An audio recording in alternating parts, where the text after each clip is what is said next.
Nah, saya mau tanya nih. Dulu waktu kecil, ya pas mau dikitan atau disunat, apa kira-kira yang paling kalian takuti? Takut sakitnya atau takut burungnya berubah? Takut Sakit, sakit Dok. sama takut Sama nggak bisa takut pipis, nggak Dok. bisa pipis. Nah, jadi memang tiap orang itu takutnya wajar-wajar ya. Jadi saya juga dulu takut ya. Jadi kalau anak kecil ya takut mau disunat itu hal yang wajar. Tapi kalau sudah dewasa itu ketakutannya berubah ya.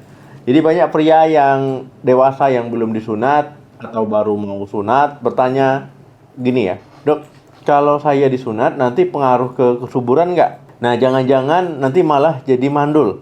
Atau sebaliknya, dok. Dok, suami saya belum sunat nih. Gimana kok saya belum hamil-hamil, apa ada hubungannya? Nah, jadi pertanyaannya seputar itu ya.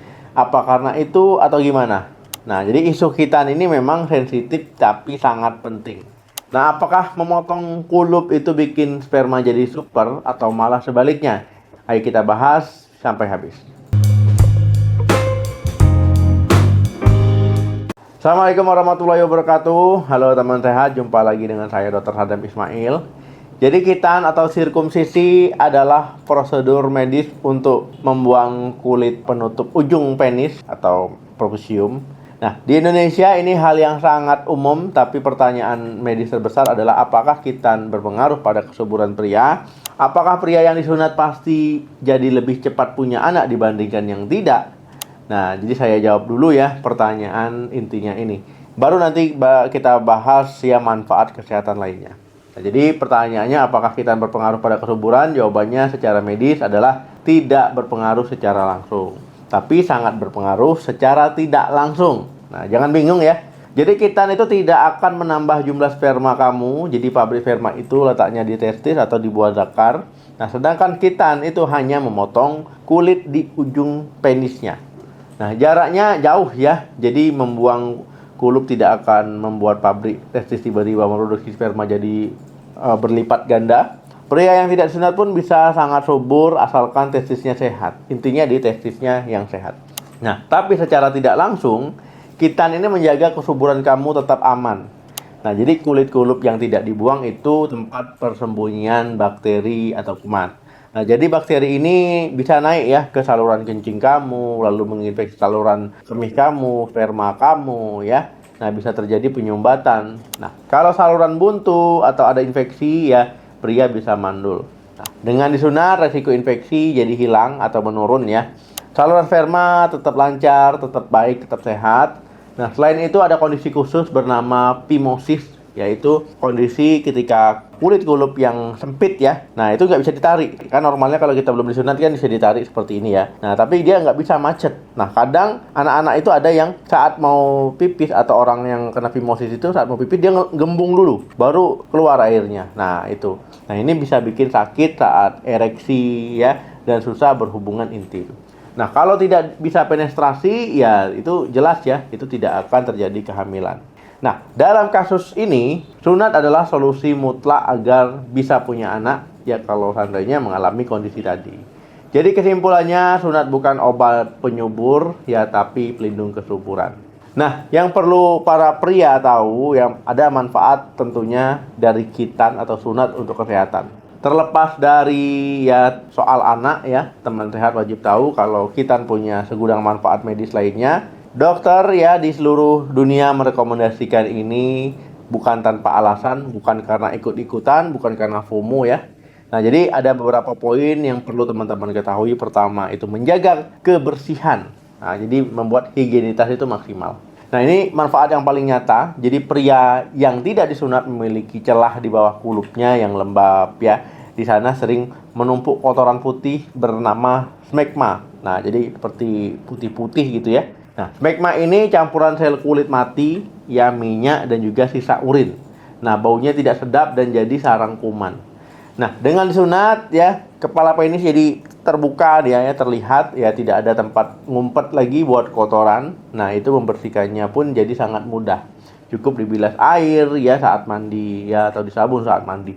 Nah, aset kamu jadi langsung bersih. Nah, yang kedua itu mencegah infeksi saluran kemih atau orang bilangnya sakit ISK. Jadi penelitian menunjukkan bahwa resiko terkena infeksi saluran kemih pada pria yang disunat itu jauh lebih rendah. Jadi kuman yang menempel di kulup bisa merambat ya, naik ke kandung kemih, ya bahkan ginjal. Nah, jadi teman-teman itu hal yang paling ditakuti ya. Tapi orang dewasa pun ya ketika disunat itu bisa mencegah mengalami ISK, mencegah nyeri saat buang air kecil. Ya, intinya itu menurunkan resiko lah orang terkena penyakit infeksi saluran kemih. Yang ketiga, menurunkan risiko penyakit menular seksual. Nah, jadi ini data valid dari WHO. Jadi sunat, khitan, sirkumsisi itu terbukti menurunkan risiko penularan penyakit infeksi menular seksual, ya misalkan HIV hingga 60% ya pada pria. Nah, selain itu ya sunat juga menurunkan risiko tertular herpes genitalia dan juga HPV ya, human papilloma virus ya. Jadi kulit bagian dalam kulup itu memiliki sel mukosa yang rentan ditembus virus ya. Dengan membuangnya kita mengurangi pintu masuk virus tersebut ya. Ini adalah potensi seumur hidup. Ingat ya, menurunkan risiko bukan jadi kebal ya. Nah, yang keempat itu mencegah kanker penis. Jadi kanker penis adalah penyakit yang mengerikan ya, meski jarang terjadi. Faktanya kanker ini hampir tidak pernah ditemukan pada pria yang disunat sejak bayi. Nah, kanker penis seringkali dipicu oleh peradangan kronis akibat kotoran, smegma contohnya, yang menumpuk di sana bertahun-tahun ya, baik di sekitar penis maupun di kulupnya. Jadi dengan disunat ya, teman-teman sudah menurunkan risiko kanker penis. Yang kelima, melindungi kesehatan pasangan, tentunya istri ya. Nah, ini bentuk kasih sayang suami untuk istrinya. Jadi pria yang disunat ternyata menurunkan risiko istri terkena kanker serviks. Nah, kanker serviks ini disebabkan oleh virus HPV. Jadi virus ini sering bersembunyi di balik kulup pria. Nah, saat berhubungan ya, nah itu bisa tertular.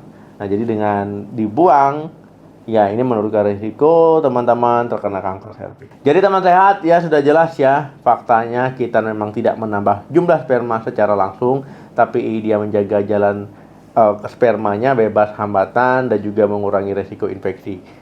Nah, selain itu manfaat kesehatannya juga banyak ya, lebih bersih tentunya, bebas penyakit menular, menurun resikonya, dan juga melindungi istri tercinta.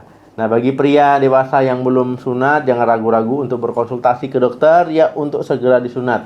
Metode sekarang udah banyak ya, udah canggih-canggih ya, nggak perlu takut penyembuhannya lama atau tidak, nggak perlu takut prosesnya sakit atau tidak. Nah, kira-kira di sini ada yang baru mau disunat saat dewasa, atau setelah menikah nih baru kepikiran mau sunat? Coba komen ya. Nah, mungkin yang sudah pernah disunat juga silakan berbagi pengalamannya. Apa sih perbedaan yang paling dirasakan ketika sebelum dan sesudah? Mungkin bisa dikasih testimoninya ya. Jangan takut ya, karena semua itu baik. Karena kalau seandainya takut ya, sebenarnya ya nggak seseram itu juga ya saat disunat dengan cerita-cerita orang. Jangan lupa untuk di like video ini, di share video ini, siapa tahu sedang ada yang membutuhkan informasi ini. Dan jangan lupa untuk subscribe channel ini untuk informasi kesehatan penting lainnya. Terima kasih yang sudah nyimak sampai habis ya. Jaga kebersihan, itu adalah kunci kesehatan. Salam sehat, sampai jumpa.